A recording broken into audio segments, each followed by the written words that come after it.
is just 12 hours away from the opening ceremonies in Tokyo. We take a live look outside. Bit of cloud there today, and it looks like rain might be on the way. Colette Kennedy breaks it down in her forecast tonight. I'm Chris Ensing. Thanks for joining us. The tents in front of River Place in the West End still up today. The building deemed unsafe by the city earlier this month. It's left between 20 and 30 people with nowhere to go, but some may soon be moving into more permanent digs. Jacob Barker joins us now live from Sandwich Town. Jacob, what's the update today? Yeah, well, Chris, there is hope in some of these tents, at least, that they won't have to be out here for too long and that they might soon have a roof over their heads again. A property manager caught wind of this eviction, and he was in a position to help. Yesterday, Holly McPherson and her husband were staying in a tent in front of River Place and facing an uncertain future. We just need places to go. Today, she was riding into downtown to look at a possible apartment. After a quick look around, she decided this place is for them. Wonderful. Yay! Property manager Mark Hooper found out about the eviction from his wife. He had a few one-bedrooms to rent and thought he could help. From what I could tell, there was a number of qualified tenants literally sitting in tents down there. So I just took some initiative and we went down there and met with them. And here we are, showing them a unit. McPherson and her husband will be able to make payments through disability support like others in the encampment. Couples are easier to house than single guys because of the fact that, there's two incomes or two disability payments versus one. But I think I'm going to be able to house a number of the couples and hopefully some of the single fellas down there also. It's truly a relief, and it's the kindest gesture, and it's not going to go without complete just thankfulness. Jacob, you've been looking into this unfortunate situation, trying to figure out how we got to this point where people are trying to find housing. What'd you find out? Well, Chris, it's in agreement pretty much across the board that it's the building's landlord that is responsible for the building repairs, which led to the vacate order.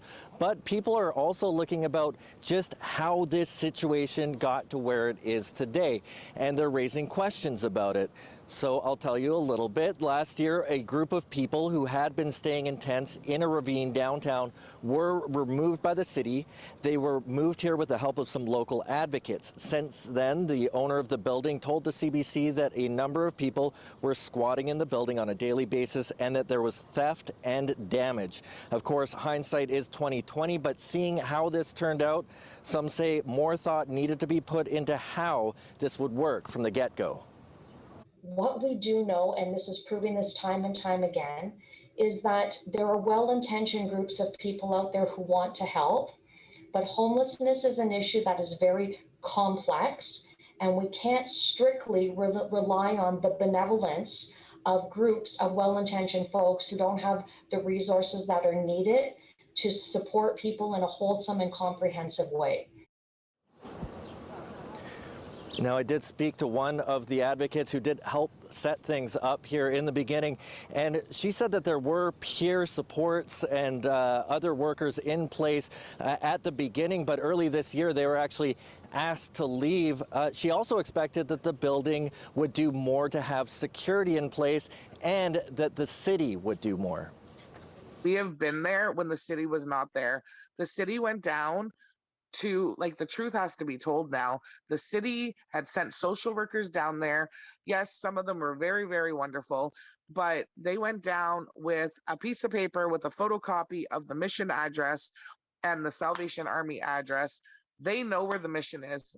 They're homeless. They've been homeless. They're in a really tough situation. What a waste of paper bringing them down. And that's how they're saying that they're helping. Or they gave them a couple of places to call with a lower rent income. Now, according to city officials, there are some amongst the group here that do not want to make use of the shelter system, and there's nothing they can really do to force them to do that. But the ward's counselor, I spoke with him earlier, and he says that he wants to stress that social and family services are down here every day and that they are willing to help people out find a place at any time. Chris. Thanks, Jacob. CBC's Jacob Barker, live tonight. And there's no longer any hydrogen sulfide gas in the air in Wheatley. We have also received back some preliminary results from our organization who has been doing testing on the samples, and early indications look as though the source of this may be related to a gas well. That is still something that needs to be confirmed by the province. The state of emergency now limited to a business at 15 Erie Street North. Remaining in an emergency allows officials a little more time to monitor. Residents and businesses can return to their properties. Officials are transferring the matter to the Ministry of Natural Resources and Forestry. The leak is suspected to be on private property, the issue outside the municipality's jurisdiction. If you're off to school at the University of Windsor or St. Clair College, you do not need a COVID-19 vaccination. This as schools prepare for a return to face-to-face learning in the fall. One prof says it should be mandated and that it shouldn't be up to individual schools. Universities aren't in the business of developing public policy. I mean, that's the job of the province. Mandating vaccination would be a really important step, I think, in keeping the university campuses safe. Porter says the school will follow whatever public health officials dictate. In the meantime, the university is encouraging vaccinations through an awareness campaign. The University of Windsor Students Alliance says it actively encourages everyone to get their shots, but recognizes that there are reasons why someone might choose not to. Meanwhile, St. Clair College says it made the decision thoughtfully. We had some decisions and conversations with College of Ontario as a college system, with different solicitors on human rights, all of those things, and trying to navigate it through it all is very difficult. So for teaching and learning right now, we've decided not to go that route, to respect the individual choice, but again, we're encouraging it. The Union for Staff at St. Clair College in Windsor is supporting the decision not to require COVID-19 shots for faculty or students to be on campus this fall, saying it's every individual's personal choice. The college says it's still looking at whether to mandate immunization for students living in residence. And proof of vaccination systems, things like certificates or vaccine passports, they're popping up around the world in places like New York and Israel. Ontario's Science Table, they've been studying the pros and cons, saying it could lead to incentivizing people into getting a vaccination. It's something a doctor at a vaccine hesitancy clinic thinks might work. Would be able to, again, enable people to do some of those activities that otherwise they would not be able to do. And because they're doing it with the advantage of having had their vaccination status and attestation of that can actually enable them to do some of these, might actually change some minds. So it's about this behavior change. So it's a nudge. And if this is approved, the Science Table says there are a lot of things you got to take into account, including privacy, legal, and ethical concerns. Their advice is now in the hands of the Ontario government. The federal government is hosting a national summit on Islamophobia. It comes on the heels of yesterday's anti-Semitism summit. The summit was called shortly after 4 members of a Muslim family were run down and killed in London. As CBC's Travis Donraj reports, some of the participants in today's event say that the time for action is overdue. A national conversation, a national call to action. That's what today's summit on Islamophobia was billed as. But for leaders in the community, more talk needs to result in change. We've had people being stabbed in Saskatchewan. We've had knives pulled on people in Alberta, amongst other beatings. We've had, threats made in Vancouver. We had mosques vandalized here in Ontario. What more needs to happen so that we can change? Indeed, incidents of Islamophobia are on the rise. Days after members of the Afzal family in London, Ontario were murdered, leaders vowed to confront the issue. At today's emergency summit, more promises. To young Muslims who take to the streets to advocate and protest, who call on their elected officials to do more, we see you and we hear you. But some in the community insist a summit is not needed. Advocates in Muslim and legal and civil liberties communities have been saying the same things about structural state-sponsored Islamophobia for the last 20 years. We've been saying the same things time and time and time again. And I think it's shameful, insulting, and obfuscatory for the government to pretend that what they need is more information about Islamophobia. The National Council of Canadian Muslims has come up with 60 recommendations. They range from Ottawa developing a federal anti-Islamophobia strategy by the end of this year, year to launching an investigation into national security agencies and their handling of white supremacist groups, to a review of school curriculums through an anti-Islamophobic lens. What we need to see is long-term commitment towards an anti-Islamophobia strategy, a commitment in real dollars towards things like education, things like training, things like addressing online hate. All solutions right now that are in the works. The real test will be implementation and ultimately change towards dismantling systemic hate, which is an increasing threat to Muslims across the country. Travis Stanrach, CBC News, Ottawa. The border is set to welcome fully vaccinated Americans next month, but border workers may strike. Unionized employees at the Canadian Border Service have been working without a contract for 3 years. A strike could happen as early as August. We worked through the pandemic, keeping the supply chain and the economy going at great personal risk to our health and safety. We've had about 20 of our members contract the coronavirus, and yet we've continued to show up and do our job.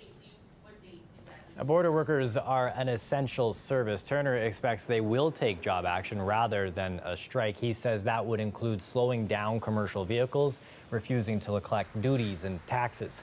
The union is asking for a few things, including the ability to retire after 25 years. The Windsor Essex Health Unit says it's identified one positive mosquito pool for West Nile in the area. It's the first sign of the virus this year. Now, it's recommending to remove standing water around homes and workplaces, use insect repellents, wear long-sleeve shirts and long pants while outside, as well as limit the time that you're outside during dusk and dawn. That's when mosquitoes are most active. We take a live look outside now. You can see a bit of a gloomy day, but excitement on the horizon here. The opening ceremonies for the Olympics in Tokyo are tomorrow. Tonight, we hear from Miranda. She's going to be carrying the flag, leading the athletes out. Colette Kennedy also coming up next.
Some events have already started in Tokyo, but tomorrow the opening ceremonies. Now, helping carry the flag for Canada will be Miranda, a member of the women's basketball team. Born in Chatham, sharpening her skills in London. I caught up with her early this morning, our time, ahead of her big duty tomorrow. Congratulations on the big announcement. How did that feel to hear that you'd get such an honor at this Olympics? I mean, it was so incredible when I heard the news. I was definitely shocked. I don't know if it's still even completely sunk in, but yes, just an incredible honor. I'm so proud to have the opportunity to represent Team Canada in the opening ceremony. So it's just a great honor. This isn't the first time that you'll be at an opening ceremony. So what do you think back to when you think of the other times you've been able to walk around with your fellow athletes in that kind of a moment? Yeah, well, although I have experienced 2 Olympics, I've only experienced 1 opening ceremonies, which was our first in London 2012. That was amazing. It was really fun. It kind of depends for athletes when the timing of their event is. So we've had to make different decisions based on that. But the opening ceremonies is just an incredible moment and something to see for sure. Who will you be thinking of when you carry that flag through? Oh, that is a kind of a deep question. Hard to say ahead of time, but I will definitely be thinking of all the people back home that I'm representing for sure, my family, of course, but all the Canadians who are watching and tuning in, and of course all my Team Canada athletes who may or may not be attending the opening ceremonies. This is for them, so we're going to be waving that flag proudly. To be born in Chatham, Kent, to play high school ball in London, Ontario, how much did that impact your career in as far as how high you could dream, how high you were able to set that bar? Well, I think each progressive year, I kind of just continue to make the decision to explore where basketball could take me. I played all sports growing up. I just enjoyed being outside with my family. But yeah, follow the road of opportunity that sports presents to athletes in so many different ways, and just continue to do that. Like you said, I was born in Chatham, moved to London when I was about 5, and grew up in London, went through the whole sporting system and got in with Canada basketball pretty young, and followed that path to where I am today. Any advice that you'd have for somebody who's watching you? You'll be a role model for so many people in Canada as they watch you continue your career here at the Olympics. What would you say to them when they sit there and think about what's possible in their life? I would say don't worry about taking the path that you think is the predicted or the ideal path. Because I wouldn't say that my athletic path was necessarily the one that I thought I had laid out. Like, I never made Team Ontario, which was really big at the time in high school. That was the thing to do. That meant that you made it. Step by step, you're going to be faced with different setbacks and challenges and failures and successes as well. But don't get caught up in thinking that you have to go a certain way. Bide your time, build your strengths, work on your weaknesses, and enjoy the process as well. That's what sport is about. It's about enjoying that, having fun, building and sharpening your skills. So don't try and force a certain ideal.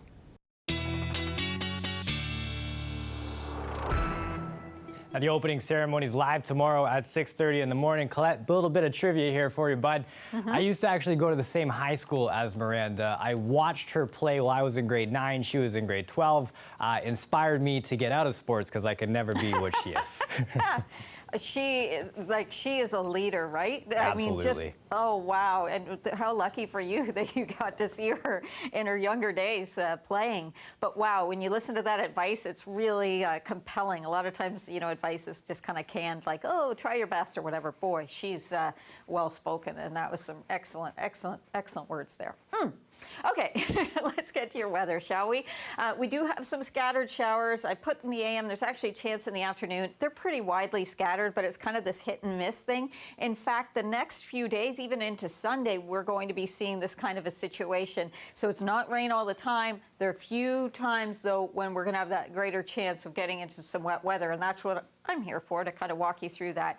It does become a little more widespread on Saturday, also some thunderstorm chances in there, and heat returning. I mean, really, in terms of, it's not just the heat that matters, it's the humidity, and it's that the humidity is going to be building as we head into the weekend, especially for the second half. And we're certainly not really feeling that now with temperatures below seasonal, 23 degrees, humidex, I show it to you just so you can kind of see how comfortable it is, and our dew points are low and in that range where it sort of feels good, really good for sleeping as well. If you have your windows cracked, probably getting a better night's sleep there. Don't even need the air conditioning. Here's a look at what's going on right now on our radar imagery, stuff to the north of us that we're not going to be worrying about. A little slight chance, probably stays to the north, may kind of slide through Chatham-Kent where you could get tagged by that. And then into the afternoon, a few more cells popping up. So again, some areas locally we'll see the rain, and then lots of areas staying dry. That Saturday, like I said, it becomes a little more widespread first early Saturday, and then a slight chance later. And then this is going to be kind of the main thing. This is late Saturday. So this is midnight where I've stopped this into Sunday morning. Here's the good news, is that we'll see that pulling away, so that Sunday improves once we get into the day. It's only those wee morning hours that are an issue. Tonight, there's a look at your reading, 16 degrees for that overnight low. And tomorrow afternoon, we're looking at those temperatures warmer certainly than today, up to 28 degrees with those isolated sprinkles coming through. Saturday, 29.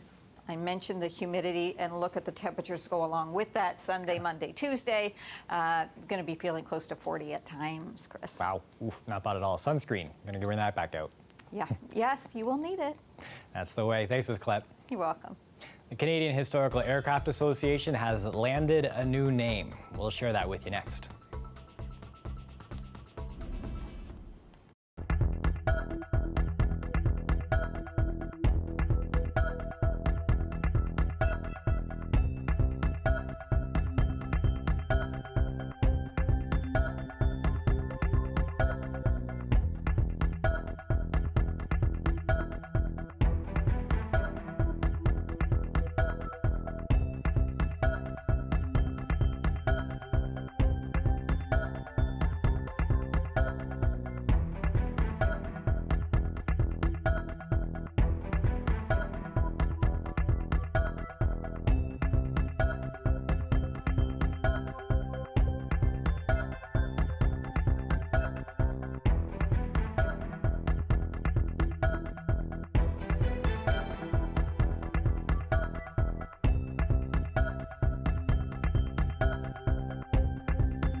The federal government with an announcement about high-speed rail in Windsor today.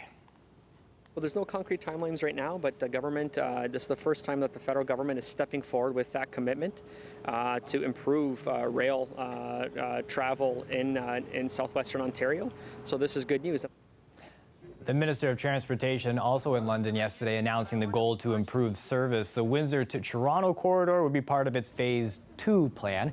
Federal officials' first priority is travel between Toronto and Quebec City. Here they say their first step is talking to local Indigenous groups and community stakeholders before determining how much this project will cost. The Toronto-Quebec corridor is expected to be completed by 2030. No timeline on when the Windsor-Toronto corridor could become a reality. And it's home to some of the most iconic wartime aircraft in the world. Now the Canadian Historical Aircraft Association has a new name. It's been rebranded as the Canadian Aviation Museum. Staff say that the name better reflects its desire to showcase Canadian aviation and military history. And for the president, he says there's one plane that influenced him to get involved with the museum a decade ago. It was actually taking a tour of the Lancaster bomber when it came down off the pedestal in 2005. We had moved to the city in 1999 from London, my family and I. And when we took a tour with my daughters, I thought, wow, this is incredible. And then when I finished working for a living 5 years later, I thought, what better thing to do than to volunteer on this project? The Harvard, which is outside over here now, my father was a mechanic fixing those aircraft in World War II. He had story after story telling me all about them. So there's a real strong family connection to that as well. I've been nuts about airplanes since I was a little boy. I started building models when I was 7 or 8 years old. I still do it today. My father was in the Air Force in World War II as a mechanic. I had lots of uncles and cousins who also fought in that conflict, and I've always had a keen interest in knowing more about it, and especially about the airplanes that flew in that time period. It's probably the most gratifying thing I've done in my life, honestly. We're honoring veterans by what we're doing. We want to let people know what it was like to actually fly in these aircraft. You can get a flight in one of these airplanes if you want to. To see what it's like inside the Lancaster bomber, which was an iconic aircraft in World War II, you just can't find that everywhere. So to do that is thrilling. I get goosebumps talking about it. The Leafs roster has shrunk by one after last night's NHL expansion draft. The Seattle Kraken picked up Jared McCann from Toronto. Now, McCann never actually wore a Leafs jersey on the ice, only being traded to Toronto from Pittsburgh last week. The Leafs GM talked today about why the team was willing to lose him. We just elected to keep the strategy as is, but we did look at it and investigate it for countless days prior to the trade and then in the subsequent days, hours after. Now, there was speculation heading into the draft that centerman Alexander Kerfoot would be vulnerable. The move to not protect him in the expansion draft keeps the Leaf roster intact. The GM says he's willing to bet next season Toronto will break through into the playoffs. And to Montreal, where a security camera caught a special moment. This couple here embracing in front of a shop window, and as they kiss, they crash through the glass onto the floor. Quickly checking for injuries, they stand up and then they walk away. The owners of the shop posted the video to Facebook with the caption, "Love hurts." It's now been viewed more than 34,000 times. An earth-shattering romance. A pair literally swept off their feet. That's it for CBC Windsor News. Don't forget, for news anytime, you can go to our website, cbc.ca/Windsor. We're on social media too. You can find us on Facebook, Instagram, and Twitter. The Rick Mercer Report is up next. Thanks for watching.